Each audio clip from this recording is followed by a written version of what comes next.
Yo, this Ayato banner is looking hot. Yo, what's up guys? I know it's been a little bit, so let's jump in. We're gonna take a look at the Ayato banner as well as the Venti banner and look at the 4-stars, see if these are worth summoning on, as well as check out the weapon banner, the new weapon that's like Ayato's signature weapon. That's a name that you're gonna watch me struggle to pronounce, so stick around for that. So let's start off with Ayato's banner. Ayato and Venti have the same 4-stars on their banners: Xiangling, Sucrose, and Yunjin. This already is like a banger team for Ayato. Xiangling and Sucrose are absolute banger characters. You always want to have an Anemo Viridescent Venerer if you have an elemental like main DPS. So like in this circumstance, if you're using Ayato, it would be good to have a Sucrose around because you're going to easily be able to swirl with Viridescent Venerer. You get more hydro damage, plus Sucrose's abilities give you damage. Look, it's a good, trust me, it's a good combo. And Xiangling, just straight up because she's Xiangling. She's busted. I feel like people slept on her for so long. I slept on her for so long. I didn't realize how good she was. And then everybody was like, you're sleeping on Xiangling, you're sleeping on Xiangling. And I was like, all right, fine. Maybe I'm sleeping on Xiangling. I was indeed sleeping on Xiangling. But Xiangling is another banger character, absolute powerhouse. We love her. She's great. And Yunjin is really good for buffing your normal attackers. I don't have too much experience with her, so I'm not going to speak on her too much. I do know a little bit about her constellations, but that's pretty much all I'm going to go into. Speaking of constellations, let's talk about each of these characters' constellations and where you want to kind of stop pulling if you're on a budget. If you're not trying to go for C6, if you're trying to like get the best constellation, then get out of there. Let's talk about that. So starting off with Xiangling. So Xiangling again is a character that you really don't need a whole lot of constellations for her to be insane, but they do make her better. Like I'm gonna say that out front. They do make her better. Her big one is going to be, of course, her C3, which gives her Pyro NATO an upgrade level by 3, as well as her Slow Bake, her Constellation 4, because it increases her Pyro NATO's duration by 40%.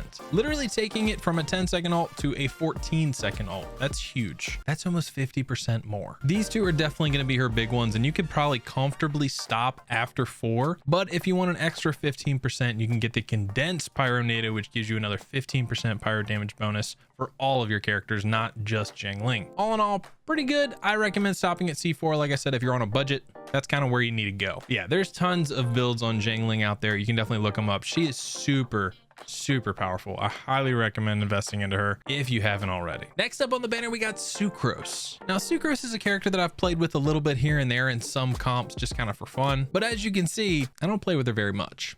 Now, as far as constellations go for Sucrose, C1 is amazing. First of all, C0 for Xiangling and Sucrose is amazing. They're both amazing characters. You don't need constellations if you can't afford it right now. You'll get them eventually. Just keep playing the game and having fun. Don't worry about it. But if you do have some extra primos burning a hole in your pocket, this is a good place to spend them, because trust me, all these characters are really solid. So Sucrose's C1 allows her to get an additional charge for her E ability. So just another way to swirl. Definitely a solid pickup. Now, you're really not going to be using Sucrose too much for damage, so you don't really need like her leveling up or like ult or leveling up or whatever, leveling up her ult, leveling up her skill. You don't really need those. They are a good added bonus, and it is some extra damage, but her big ones are going to be C1 and C6.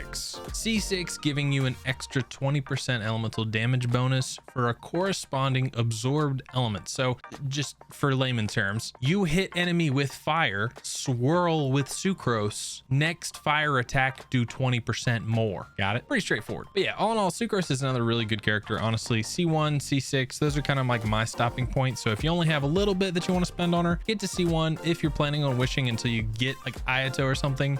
Just see how far you can get. And then finally, Yunjin. Yunjin is a character that's actually on my expedition team right now. She's leveling up to yeah, she's going to be in the limelight here soon. If only there we go. So Yunjin is a really interesting character. When she first came out, I wasn't super excited about her abilities, and I really didn't care too much to build her, but I'm realizing now, just seeing other people play with her, how much value she can bring. So Yunjin has one of the coolest elemental skill abilities in the game, very similar to Beto's, where she literally just has a counter. She like holds her like shield up or whatever, enemies hit her, and then she can just reflect that damage back. It's super dope. This just decreases that elemental skill cooldown, which is nice because then you can just use it more often, generate more particles for herself, and get your burst up as much as possible, because that's what you want to have up on Yunjin. Now C2 is also pretty nice in my opinion, just because you're getting a little bit of extra damage. If you crystallize, C4 gives you extra damage. And C6 is kind of where she turns into like an absolute.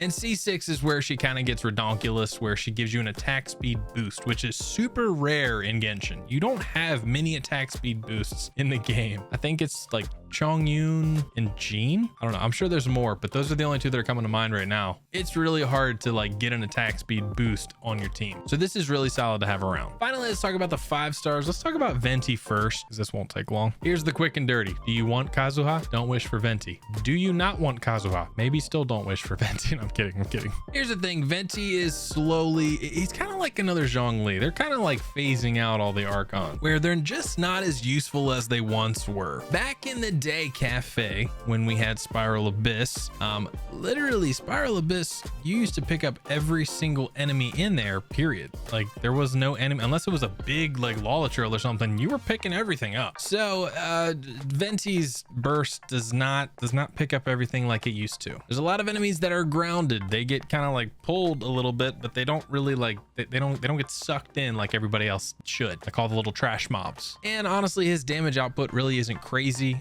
You do have the Viridescent Venerer, and you do have the ability to give your team some more energy, as well as depending upon what weapon you have him. Where's your weapon? I was like, bro, come on, man. As well as the weapon you're using, you definitely have that you can buff your team with. So he has a lot of like utility, but as far as like constellations go, just don't. Just don't. Like, I thought this one was so cool. I wanted this constellation so bad. The first time you play the mission as Venti, I was like, oh, he fires 3 arrows at once. That's so sick. You literally never aim with Venti ever. Like, ever. I would say if you're wishing for Venti, stop at C0. If you really want Venti, if you think Venti looks like a lot of fun, he is a really fun character and he's great for teams like the Morgana comp and stuff like that. He just kind of keeps teams rolling with that energy and keeps enemies kind of clumped up if they're smaller enemies. But all in all, I do think he has kind of been overshadowed by Kazuha at this point. My Kazuha right now is set up for a DPS build, so he's not really a good showing for this. But normally he's rocking around 1000 EM, and this dude just can't be stopped. It's crazy. And finally, the one character that I don't have access to show you in game because he's not out yet until today when you're watching this video is Ayato. Now Ayato looks like a stupid amount of fun. You can go and check out all the stuff on him. He looks like a blast. I'm really excited to play Ayato. I will be wishing for Ayato. So if you want to make sure you don't miss that video, subscribe down below. But I'm super excited. I think he's going to be sick. I'm definitely going to be going for him and then going for Ayako when she comes back out. And then we have new characters that got released. Like, oh my God. We'll talk about that at the very end. Oh my gosh, bro. Dude, the new characters look great. All right. So moving right along, we have these 2 banners completely covered. I think this is a great place to spend your primos. If you don't have these characters, if you need to like get some constellations on these characters and you want either Venti or Ayato, you're doing just fine. This is a good spot. I promise. Definitely recommend. Now, the weapon banner, Elegy of the End. Great weapon for Venti, great weapon for Sara, great weapon for Diona, maybe. I don't know. There's not a whole lot of other people that I think of when I think of Elegy of the End. I just think of Venti. That's pretty much the only character that I use it on. That doesn't mean that it's not usable on other characters, but I think it's the best on Venti because it's just so easy to proc its effect and give you that like 20% attack buff. And then we also have the Haran Geppaku Futsu. Haran Geppaku Futsu. Yeah. Try saying that 5 times fast. Now we'll go into more detail on that weapon here in just a second, but it is Ayato's signature weapon and it looks like it could compete with Jade Cutter. We're going to do a little more of like a deep analysis here in just a moment and we'll see if it really does. And then for 4-star weapons, we got Rust, we got the Flute, we got Dragon's Bane, Widsith, and Sacrificial Sword or Great Sword. Not that great, honestly. Rust is pretty fun for like Yoimiya, for Child if you don't have anything else. For Official, Flute's just kind of butts. Widsith is really good for a lot of Catalyst characters. That's a great crit damage weapon, and its passive is really solid. Dragon's Bane is I don't really like Dragon's Bane personally. I think Dragon's Bane takes too much effort. Building around Dragon's Bane, since it's an elemental mastery weapon, makes it really hard. I would rather build around crit rate or crit damage, making my grinding in domains take like half the amount of time. And then finally, the Sacrificial Greatsword. It's fine. It's really good on certain characters. I use it on like Chongyun. I'll also use it on Beto every now and then. After I've gotten the whatever the other one is, I don't remember. Beto's new like top DPS. I haven't ever touched it since, but yeah, good weapon if you need a lot of energy. But all in all, they're okay. 4 stars are kind of mid. Like Rust and Widsith are like Pog, but everything else is kind of mid. The Elegy for the End, that's kind of a bummer. That's next to, I feel like we just had this with the, wasn't it with Staff of Homa? It was like really recently, I feel like. I don't know. But then yeah, this weapon, let's talk a little bit more about this weapon and see if this is worth pulling for. The Harangepaku Futsu. Is this weapon really worth it? So it comes with a 33.1% crit damage. That's a lie, crit rate. I just looked right at it and said the opposite. So it comes with 33.1% crit rate, base attack of 608. So pretty good. It's got 11% less than Jade Cutter, which is concerning, but we'll just keep going. Obtain 12% all elemental damage bonus. So that's already solid. That's pretty solid. I mean, it's just free 12% damage if you're using an element. That's dope. We like that. That's literally on everything. So your skill, your burst, everything. When other nearby party members use elemental skills, the character equipping this weapon will gain 1 wave spike stack, maximum of 2 stacks. Okay, so C1 Sucrose, switch over to Sucrose, boom, pop 2 in a row. There you go, you got it. This effect can be triggered once every 0.3 seconds. So you're gaining 2 wave spike stacks. When the character equipping this weapon uses an elemental skill, all stacks of wave spike will be consumed to gain rippling upheaval. Each stack of wave spike consumed will increase normal attack damage by 20% for 8 seconds. So you're already getting 12%, and then you're gonna get a free 40% on top of that just for like someone else casting 2 elemental skills. Because if you go in your rotation, you're gonna hit this no matter what. So you're always gonna have this up. So you're talking about an additional 52% damage. I don't know, man, that could be pretty good. But the big thing, and I have to stress this. Also, these are the things that you need. This is new, so you can't get this yet, but these are what you need to upgrade it. But I can't stress this enough. You gotta remember, this weapon is next to Elegy. If you don't need Elegy, you better be lucky. If you don't have a character that can use Elegy, you better be lucky. Like, I'm just saying. The weapon banner, yes, it has its epitomized path now, but it is not forgiving. It's still not forgiving. So I definitely recommend, if you're going to be pulling for this weapon, just have your wallet on standby, or your friend's wallet, whatever is nearby. And last thing I wanted to touch on at the end, just for fun, is we got 2 new reveals for 2 new characters coming out, and bro, they look good. So here's the 4-star, right? So we got a 4-star like ninja. Like, bro, this mask is so sick. We haven't had a character behind a mask yet. We finally have female Kakashi with green hair. Is she? Oh no, they said she's Electro. I was like, green hair, Dendro? Is she Dendro? She's not Dendro. But yeah, she looks great.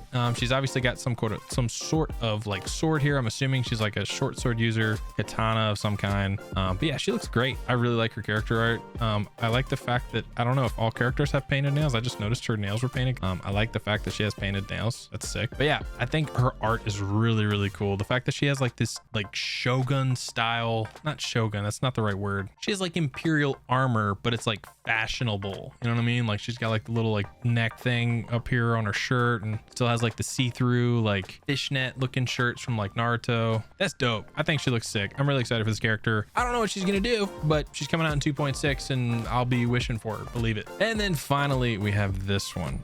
And bro, whew, is this our first movie star? Do they have movies in this universe? She's got like this coat hanging from her back and like a hydrovision. And like, bro, she looks great. She just looks like people would like, and she's got like a dice necklace. What is this? And she, like, bro, her hair looks great.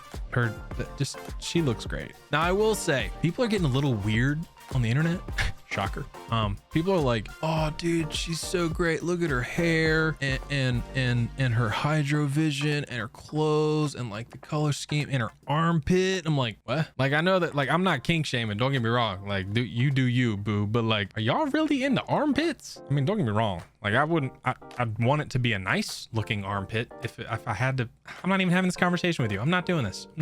These new characters look great. I'm super excited about them. She looks fantastic. I'm assuming she's a 5-star. I could be wrong. Maybe this is another 5-star. This feels like a 4-star, honestly. Probably a 4-star, 5-star. I think they're gonna be sick. I'm super excited. Hopefully we get to see some love for Ayato, because they do this every time and they kind of let us know what's coming, and all the free-to-plays are like, no, you can't have them yet. You can't have them yet. I have to know what they do. I do not blame you. But thank you guys again for watching the video. If you did enjoy, please drop a like down below. Let me know. Are you wishing for Ayato? I know I will be. Make sure you're subbed to check that out. Thank you guys for watching. Before we go, big shout out to the members of the channel. Thank you so much for helping make these videos possible. And yeah, I've been putting it off enough. I'm gonna go play some Tiny Tina's Wonderlands. I'm super excited for that game. So thank you guys so much for watching. I love you guys. And we'll see you on the next one. Peace. Like, bro, I'm so excited. Tiny Tina's Wonderlands is based off of like Tiny Tina's Assault on Dragon Keep from Borderlands 2, which is the greatest DLC in my opinion of all time. Such a fun story, such a funny campaign. Like Tiny Tina is just such a good character, and like just the way that all the other characters like interact with one another, and just like it just feels like Borderlands. This is like even expanded on that. Man, I'm gonna go play that.